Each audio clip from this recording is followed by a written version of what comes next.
Matapos ang ng pusong paghihiwalay ni na Daniel Padilla at Catherine Bernardo noong Nobyembre 2023, muling umusbong ang balitang maaaring nagkabalikan na sila.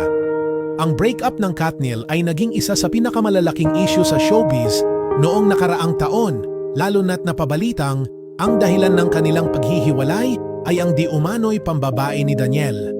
Ilang ulit nang nadawit sa usapin si Andrea Brillantes bilang third party, dahilan kung bakit lalong lumaki ang kontrobersya.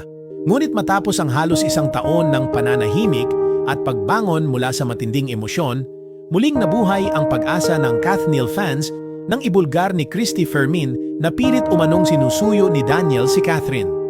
Ayon sa veteranang showbiz columnist, hindi raw kailanman sumuko si Daniel sa pagnanais niyang maibalik ang tiwala at pagmamahal ni Catherine.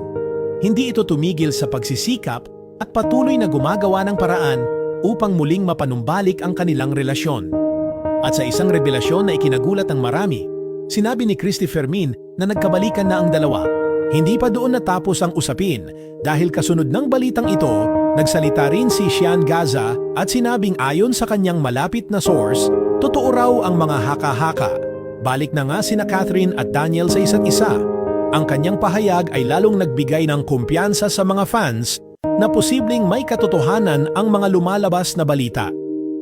Kung dalawang showbiz insiders na may maimpluwensyang koneksyon ang nagsasabi ng parehong bagay, maaaring hindi na ito simpleng haka-haka lamang. Ngunit bago tuluyang maniwala ang publiko, isang video mula kay Min Bernardo, ina ni Catherine, ang lumabas sa social media. Sa naturang video, tila may pasaring siya tungkol sa kumakalat na balita at sinabing, "Huwag agad maniwala sa fake news." Dahil dito, nagkaroon ng dalawang panig ang opinyon ng publiko. May mga nagsasabing maaaring pinoprotektahan lamang ng pamilya ni Catherine ang aktres mula sa matinding intriga na maaaring bumalik kung magkakabalikan sila ni Daniel. Mayroon ding mga naniniwalang baka hindi pa talaga sila nagkakaayos at nauna lang ang espekulasyon ng mga tao. Ngunit may ilan namang nagsasabing posibleng totoo ang balita at sadyang ayaw lamang gawing public ng pamilya Bernardo ang kanilang relasyon sa ngayon. Sa kabila ng lahat ng haka-haka, hanggang ngayon ay wala pang opisyal na kumpirmasyon mula kina Catherine at Daniel. Ngunit kahit walang malinaw na pahayag, hindi pa rin napipigilan ang kasabikan ng kanilang mga tagahanga.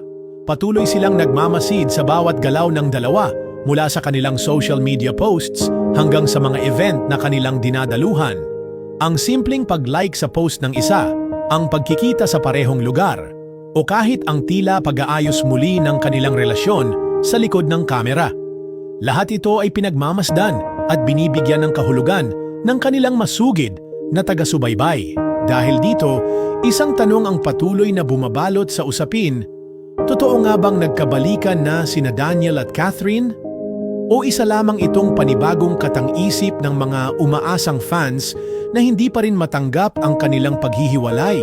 Para sa mga loyal Katniel supporters, hindi mahalaga kung kailan nila aaminin ang katotohanan, basta't may pag-asa pa silang muling masaksihan ang tambalang minahal nila ng maraming taon. Ngunit para sa iba, mas mabuting maghintay muna ng kumpirmasyon bago magdiwang. Sa huli, tanging sina Daniel at Catherine lamang ang nakakaalam ng tunay na estado ng kanilang relasyon. Ngunit anuman ang totoo, hindi maikakailang nananatili silang isa sa pinakamatibay na tambalan sa industriya. Isang love team na minahal at sinubaybayan ng milyon-milyon. Habang hindi pa tiyak kung bumalik na nga ang dating tamis ng kanilang pag-iibigan, isang bagay ang sigurado, hindi pa rin nawawala ang kilig, intriga at kasabikan sa kwento ng Katniel.